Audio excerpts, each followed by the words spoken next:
Engineer Umair وہاب، اور آج سے کچھ ماہ پہلے میں نے کراچی آرٹس کونسل میں حامد میر سے ایک سوال لیا تھا کہ ایک جانب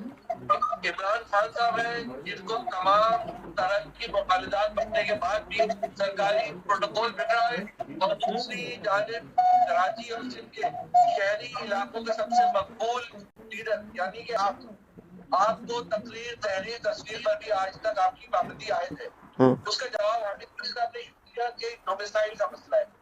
آپ اس بات کی کس حد تک اس بات کو حقیقت سمجھتے ہیں؟ کیا واقعی یہ ڈومیسائل کا مسئلہ ہے؟ بالکل، بڑی حد تک ڈومیسائل کا مسئلہ ہے، اور اس مسئلے پہ پاکستان کی چھوٹی قومیتوں کو پنجاب سے عموماً یہی سوال رہتا ہے کہ ان کو وہ درجہ جو اہل پنجاب کو حاصل ہے وہ نہیں ہے، تو اس میں کوئی برا ماننے کی بات نہیں ہے، بلکہ اس بات کو ایک بڑے بھائی کی حیثیت سے ان کو اپنے چھوٹے بھائیوں کی شکایت کو سننا چاہیے۔